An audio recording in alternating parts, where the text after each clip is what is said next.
The Ethiopian Bible is the oldest Bible. The oldest copy of the Ethiopian Bible, which is full in terms of a Genesis to Revelation copy, is 14th century. A Bible hidden for over 1,500 years, locked in a distant Ethiopian monastery.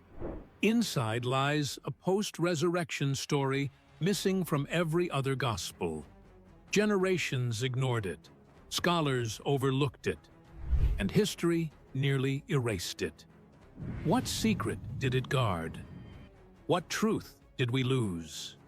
Today, we open the Garima Gospels and step into a chapter of Christianity we almost forgot. The secret passage, hidden in plain sight. For years, most of us grew up thinking the Bible we read today is the same all over the world. The same 4 Gospels, the same chapters, and the same endings are repeated in churches everywhere. And of course, we hardly questioned it because it felt settled. But when researchers started digging into early Christian history, they discovered something shocking. The Bible is far more complicated than it seems. Some parts of the story survived only because they were tucked away far from Europe, while others were lost, rewritten, or simply forgotten. Now, somewhere in the mountains of northern Ethiopia, there's a monastery called Abba Garima. It's remote, almost impossible to reach, and it has kept something extraordinary hidden for centuries. Inside this monastery exists a book many believe was never meant to be read. Its pages were kept from the public eye. Christianity is huge. This isn't very surprising given that it is the largest religion in the world. Written in languages only a handful of scholars could understand. The book is called the Garima Gospels, and it is very different from the Bibles most of us know today. This book has existed for more than 1,600 years, and somehow we didn't know about it until recently. The Garima Gospel is one of the oldest known Christian books ever discovered. It was kept for hundreds of years by the Ethiopian Orthodox Tewahedo Church, dating back to between 330 and 650 AD. This means the Garima Gospels were created while the Roman Empire still dominated the ancient world, when gladiators fought in the Colosseum, and long before the English language even emerged. And while Europe would later fall into centuries of turmoil, often described as the Dark Ages, Ethiopia had already built a thriving and sophisticated Christian tradition of its own. These books contain the 4 Gospels: Matthew, Mark, Luke, and John. They are written in Ge'ez, the old church language of Ethiopia. Ethiopia is home to one of the oldest Christian churches in the world, dating back to the early 4th century. For thousands of years, Ethiopian monks have carefully protected them. While most of the world didn't even know about them, these Gospels show how important the Christian faith has been in Ethiopia for a very long time. The monks didn't just guard the books from theft or invasion, they protected them from time itself. Wars, fires, harsh weather, and even insect damage could have destroyed them, yet they remain intact. To the monks, these are not just books. They are living links to the earliest days of their faith, connections to teachings and stories that the rest of the world tried to forget. The Garima Gospels include books that most of us have never seen, like the Book of Enoch and the Book of Jubilees. These passages tell stories about angels, giants, and spiritual battles.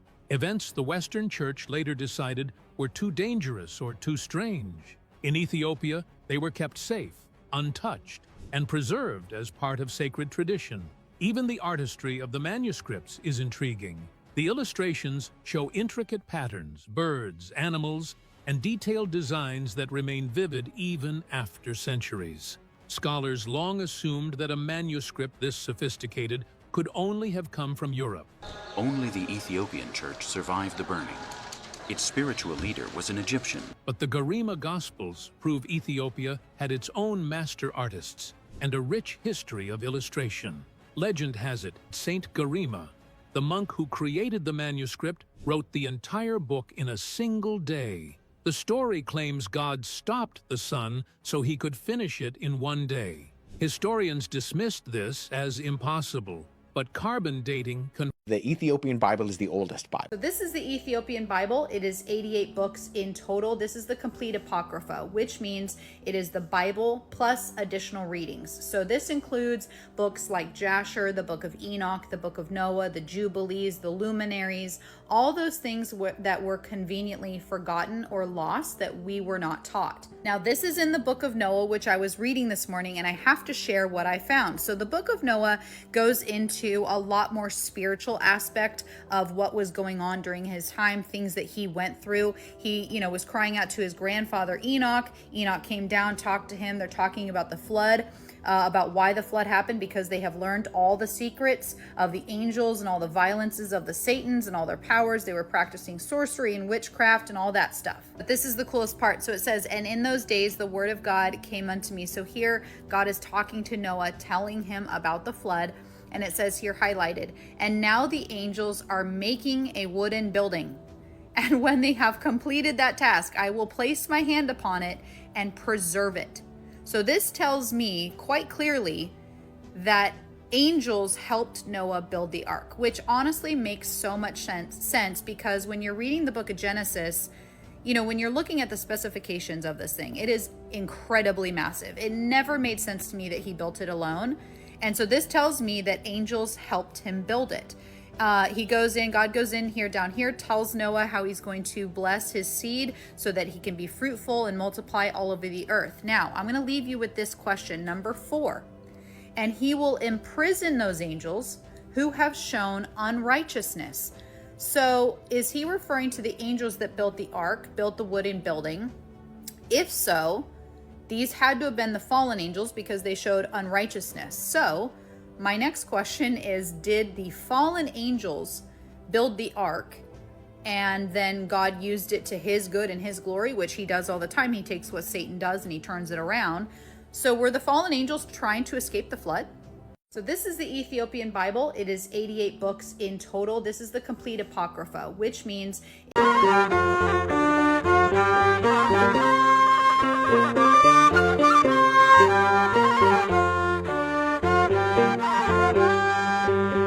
መርከቧን የሚያውቅ ነፋስ መጥቷል።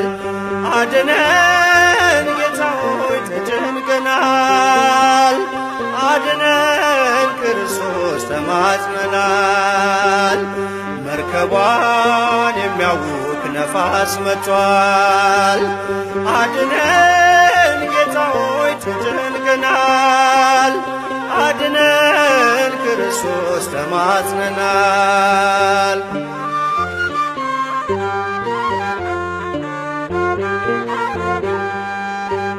አንድ እግዚአብሔር ጥላ ተሰብስበው ሳሉ በቀለም በጎሳ ይከፋፈላሉ። እጅግ ተናውጣለች ታንኳችን ተገፍታ፣ አውጅልን ደርሰን ታላቁን ጸጥታ፣ አውጅልን ደርሰን ታላቁን ጸጥታ። መርከቧን የሚያውክ ነፋስ መጥቷል። አድነን ጌታ ሆይ ተጨንቀናል። አድነን ክርስቶስ ተማጽነናል።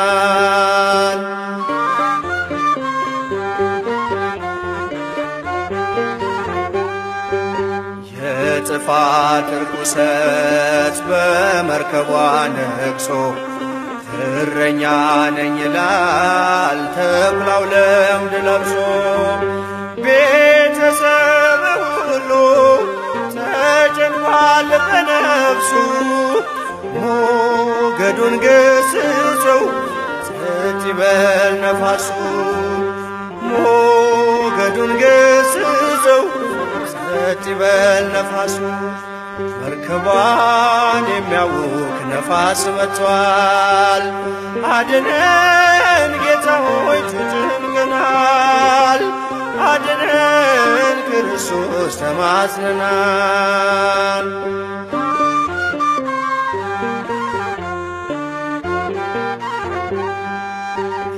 እኔ በልጥ መባባሉ በዝቷል። የትሕትና መጉደል መርከቧን አውቋል። ስንጠፋ አይገድም ብለን ስንጣራ አንተ ግን አንተ ነህ ዛሬም ለእኛ ራራ። አንተ ግን አንተ ነህ ዛሬም ለእኛ ራራ። መርከቧን የሚያውክ ነፋስ መጥቷል። አድነን ጌታ ሆይ ተጨንቀናል። አድነን ክርስቶስ ተማጽነናል።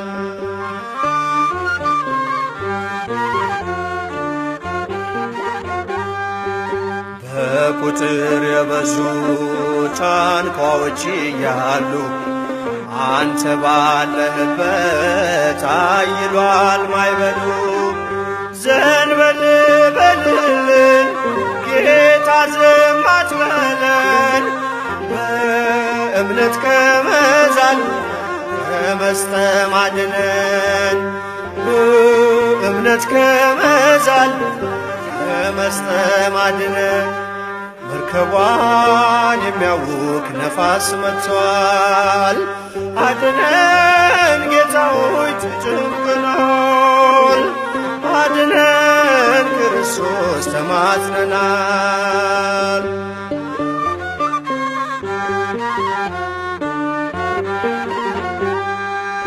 በቁጥር የበዙ ታንኳዎች እያሉ አንተ ባለህበት አይሏል ወጀቡ። ዘንበል በልልን ጌታ ዝም አትበለን። በእምነት ከመዛል ከመስጠም አድነን። በእምነት ከመዛል ከመስጠም አድነን። መርከቧን የሚያውክ ነፋስ መጥቷል። አድነን ጌታ ሆይ ተጨንቀናል። አድነን ክርስቶስ ተማጽነናል። መርከቧን የሚያውክ ነፋስ መጥቷል።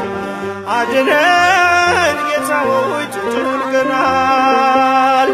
አድነን ክርስቶስ ተማጽነናል።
ለእናት ተዋህዶ ከቶ አይሆንምና ሁለት ነገር ወዱ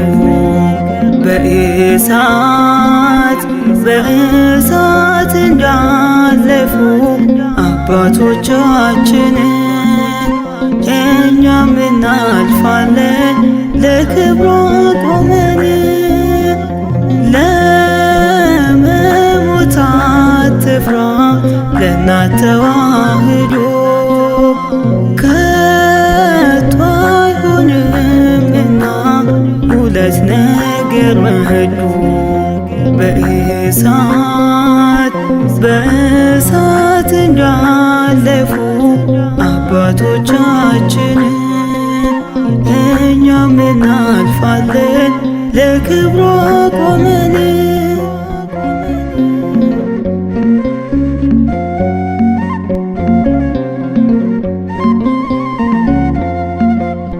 አርአያ የሆኑን ቅዱስ ሰማዕታት ለመሞት አልፈሩም ስላላቸው በሌላቸው እምነት ባሕዛብ በመናፍቃኑ በነገሥታቱ ፊት መስክረው ሄደዋል ይችን ጽኑ እምነት።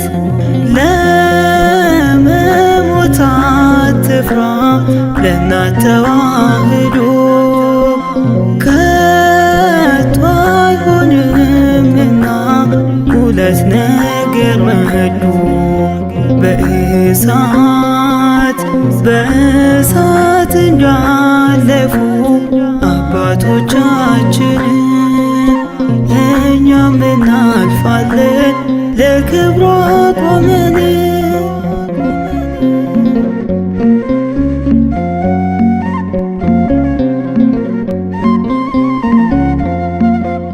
ክርስቶስ ጅራፉን ያነሳው ለዚህ ነው። መቅደሱን መዳፈር ጌታን መዳፈር ነው። በውስጧ የገባው ቀራጭና ለዋጭ ከመቅደሷ ይውጣ አይከብርም በአቋራጭ። ለመሞት አትፍራ ለእናት ተዋህዶ ከቶ አይሆንምና ሁለት ነገር መዱ በእሳት እንዳለፉ አባቶቻችን እኛም እናልፋለን ለክብሯ ቆመን።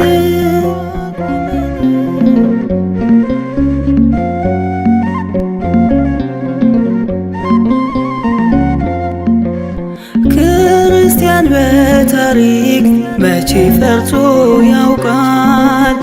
የሰማዕታት ትውልድ ዘላለም ይዘልቃል። ሺህ ሞት ቢደረደር ከፊት ለፊታችን መቼም አይበጠስ ማተብ ከአንገታችን። ለመሞት አትፍራ ለእናት ተዋህዶ ከቶ አይሆንምና ሁለት ነገር መዱ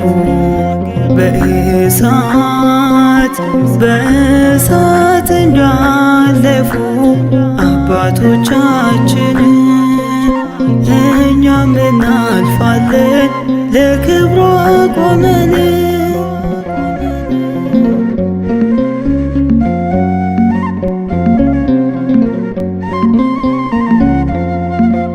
ሁሉን ተቀብላ በፍቅር ያኖረች ቀዳሚ ነኝ ብላ ሌላ ያልበደለች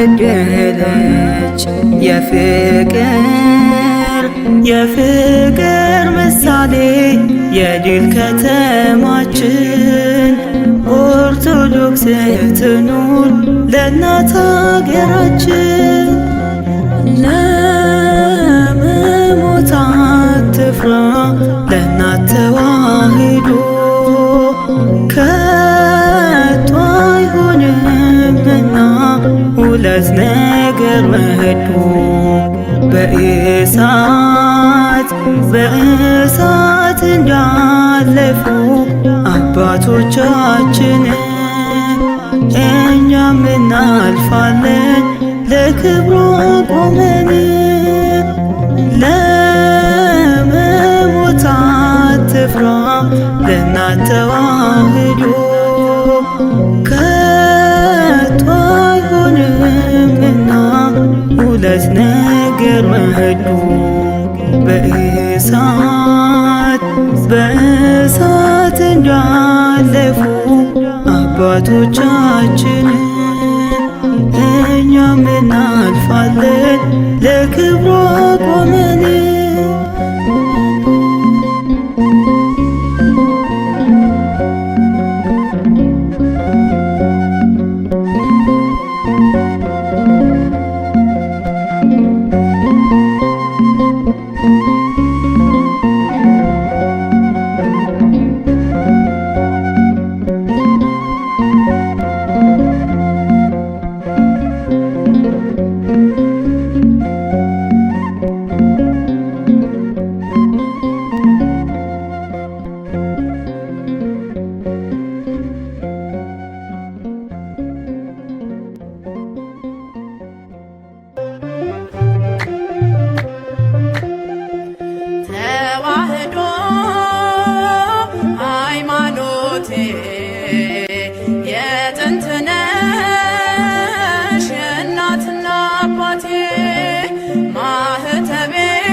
ከተሞች በደም ገንብተናል።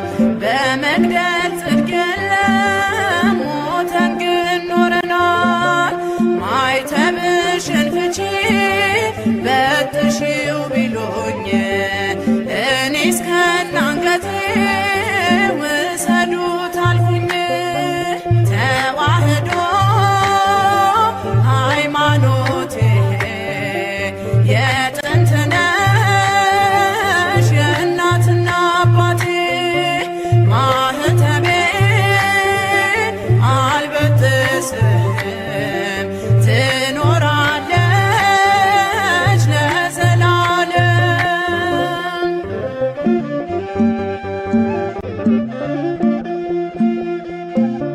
ጴጥሮስ ተሰቀለ፣ ጳውሎስ ተሰየፈ፣ ተዋህዶ እያለ ኧረ ስንቱ አለፈ። ሌሎችም በእሳት በስቃይ አልፈዋል። ዘመን የማይሽረው ታሪክን ጽፈዋል። ተዋህዶ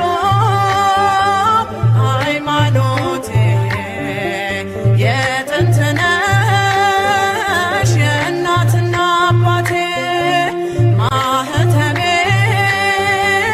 አልበጥስም ትኖራለች ለዘላለም።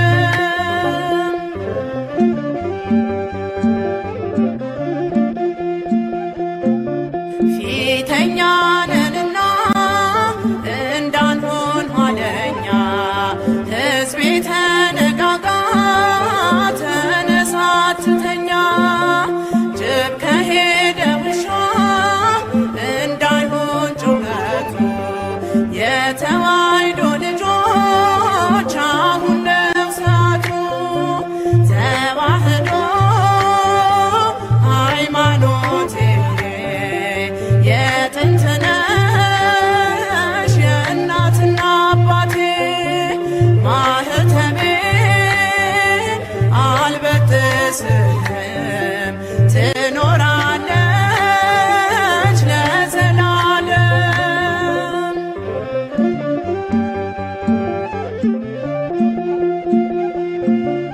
አይተን እንዳላየን ስንት አሳልፈናል። የእሱ ፈቃድ ይሁን ብለን ዝም ብለናል። አሁን ግን ይበቃል፣ ዝምታው ይሰበር፣ ይገለጥ ይታወጅ የተዋሕዶ ክብር። ተዋህዶ ሃይማኖቴ የጥንት ነሽ የእናትና አባቴ ማህተቤ አልበጥስም ትኖራለች ለዘላለም። ተዋህዶ ሃይማኖቴ የጥንት ነሽ የእናትና አባቴ ማህተቤ አልበጥስም ትኖራለች ለዘላለም።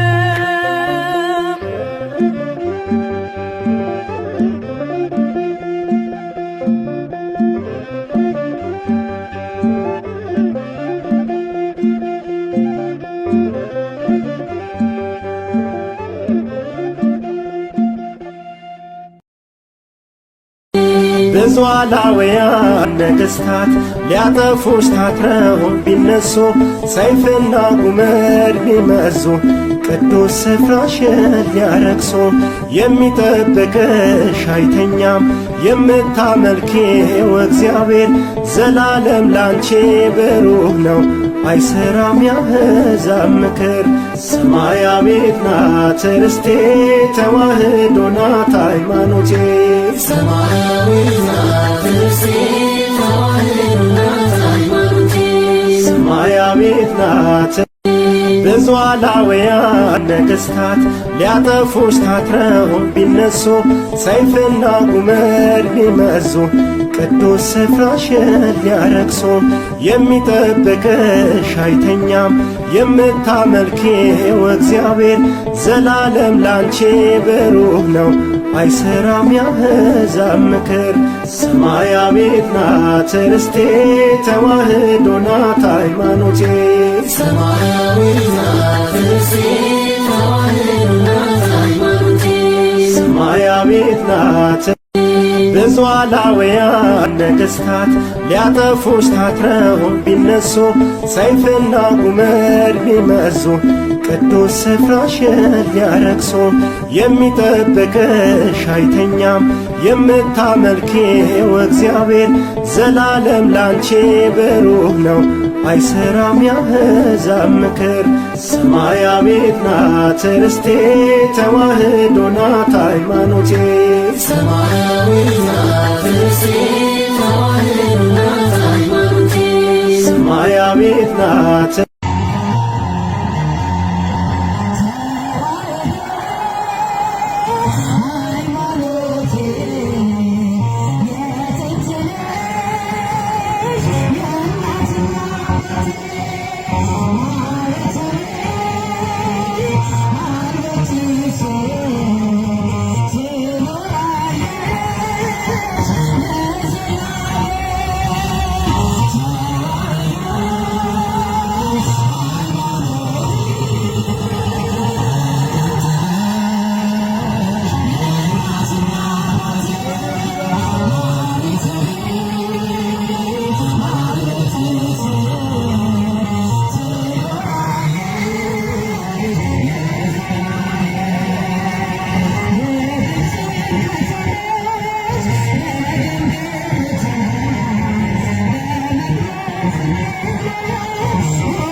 እየተጠቀመ የኔን ጻፍቃት ለምን ተቃወመ?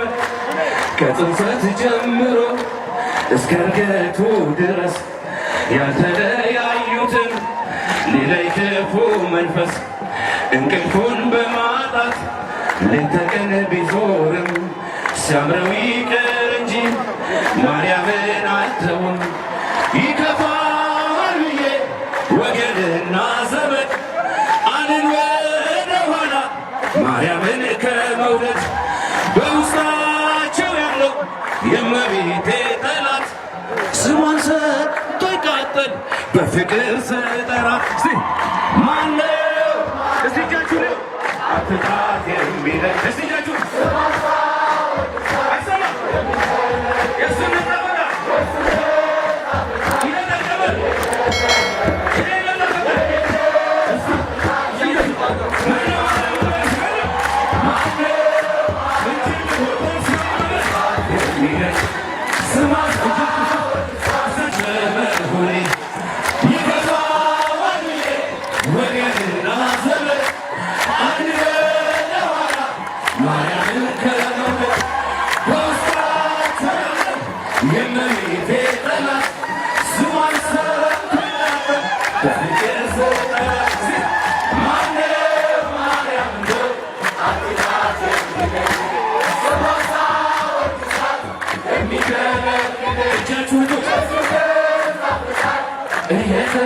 ተጠቀመ ተጣፈጣት ለምን ተቃወመ እጦምን ክበቧት እናታችን በሉ የተባለው ትንቢት እንዲፈጸም ቃሉ ቀራንዮ ላይ ሰጠን ምስጋና ለእግዚአብሔር ትውልድ ሁሉ ብፅዕት እያላት እንዲኖር ማርያም ማርያም ይላል ቢመረመር ደሜ አርጋልኝ እንድጣፍ በሕይወት መዝገብ ስሜ ጠላት እስከሚያጣ ስሟን ማይሰማበት አወድሳታለሁ በቀንም በሌሊት ማነው ማርያም ብትልም አትታዘብ ስሟን ሳወድሳት አሜን አሜን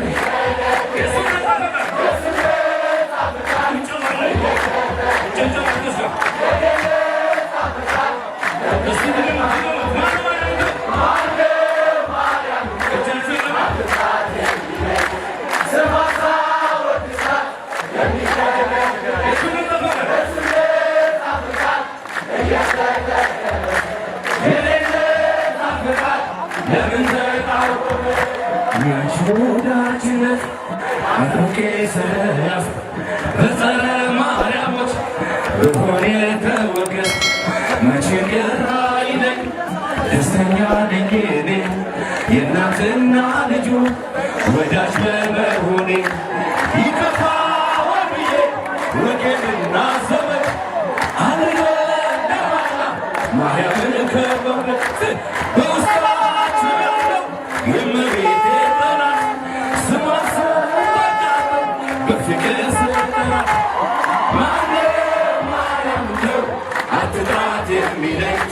ስሟን ሳወድሳት የሚከለክለኝ የእሱን ነፃ ፈቃድ እየተጠቀመ የኔን ነፃ ፈቃድ ለምን ከጽንሰት ጀምሮ እስከ ዕርገቱ ድረስ ያልተለያዩት ግለኝ ሌላይ ክፉ እንቅልፉን በማጣት ሌት ተቀን ቢዞርም ሰምረው ይቅር እንጂ ማርያምን አተው ተዋት ሲሉኝማ ብሶብኛል ጭራሽ እያልኳት ባዘኔ ነሽ በድንቄ ደራሽ የሚጠራት መሃል ስሟን የጠራው የጠላት ጭንቀት ሐዘን አበዛለሁ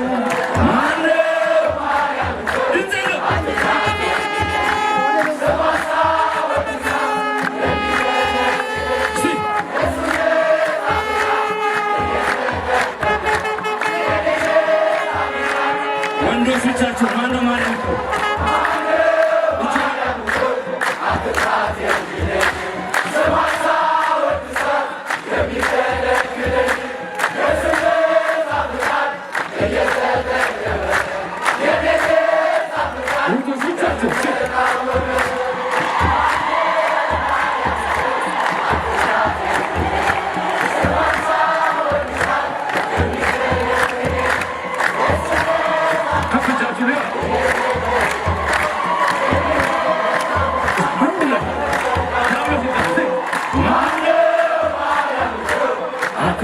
የሚለኝ ስሟን ሳወድሳት የሚከለክለኝ የእሱን ነፃ ፈቃድ እየተጠቀመ የኔን ነፃ ፈቃድ ለምን ተቃወመ?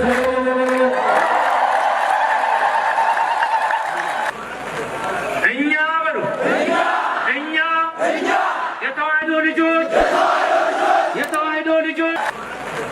እኛ በሉ የተዋሕዶ ልጆች በአባቶቻችን ርስት አንደራደርም። የአባቶቻችን ርስት እንሰጣችሁ ዘንድ እግዚአብሔር ያርቅልን። ሀገር ነፃ ያወጣች ሀገር ከነ ክብሩ ያስረከበች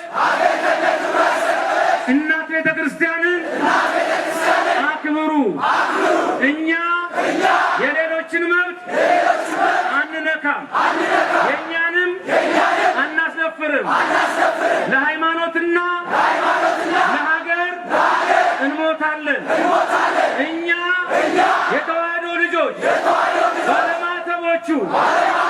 አንድ ነን አንለያይም ከገጠር እስከ ከተማ እምዬ ኦርቶዶክስ ርስትሽ ይከበር ቦታሽ ይከበር መስቀል አደባባይሽ ይከበር መንግስት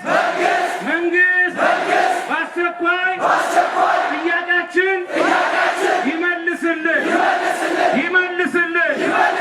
ይመልስልን ጥያቄያችን እስኪመለስ ተዋሕዶ ቦታ እስኪከበር ቤተክርስቲያን እስክትከበር ዝም አንልም። የብፁዓን አባቶች ልጆች የበራኞቹ ልጆች ባለማዕተቦቹ ርስታችንን አሳልፈን አንሰጥም። የመስቀል አደባባይ የኛ ነው። አባቶቻችን ያስከበሩልን ይህ የተቀደሰ ቦታ አናስደፍርም። እንዳታስቡት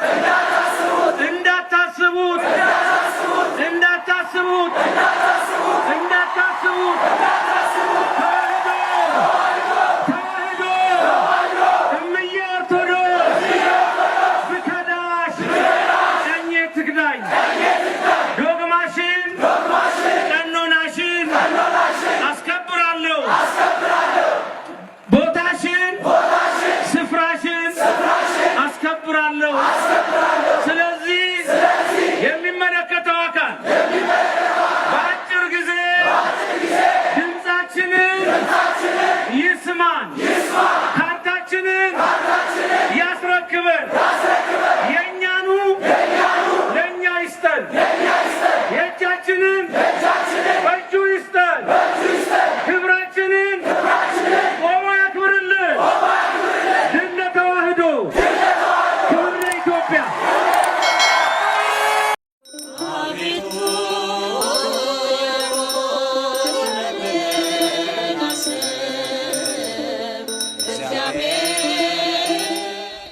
ተዋናይት ትዕግስት ግርማ እባላለሁ። የኢትዮጵያ ኦርቶዶክስ ተዋሕዶ ሃይማኖት ተከታይ ነኝ። ተዋናይ ይገረም ደጀን ይባላል። የኢትዮጵያ ኦርቶዶክስ ተዋሕዶ ሃይማኖት ተከታይ ነኝ። ተዋናይት ሸዊት ከበደ እባላለሁ። የኢትዮጵያ ኦርቶዶክስ ተዋሕዶ እምነት ተከታይ ነኝ። ተዋናይት ቅድስት ገብረስላሴ ይባላል። የኢትዮጵያ ኦርቶዶክስ ተዋሕዶ ሃይማኖት ተከታይ ነኝ። የእግዚአብሔርን ልጅነት የሰጠችኝን ቅድስት ቤተክርስቲያንን ለመጠበቅ ተዘጋጅቻለሁ። ከውስጥና ከውጭ በተቀናጀ ደባ ቤተክርስቲያንን ለማዳከምና ለመክፈል እየተሰራ ያለውን ሴራ አጥብቄ እቃወማለሁ። ሃይማኖታችን ተከብሮ ያለማንም ጣልቃ ገብነት በራሷ ዶግማና ቀኖና እየተመራች ክብሯ ከፍ እንዳለ በትላንቱ ማንነቷ ጸንታ እንድትኖር እፈልጋለሁ። የቅዱስ ሲኖዶስንም ውሳኔ አከብራለሁ። እናንተም ልጆቿ ቸልተኝነቱ ይብቃና ነቅተን ቤተክርስቲያንን እንጠብቅ። የቀደሙ እናቶችና አባቶችን መንገድ በጽናት እከተላለሁ። ልክ እንደ ነነዌ ሰዎች አምላካችን በንስሐ እንዲቀበለን በጸሎት ተጋለሁ። ሀገርን ከዘመን ዘመን ያሻገረች ቤተክርስቲያንን ክብርና ልዕልና መንግስት እንዲያስጠብቅልን እጠይቃለሁ።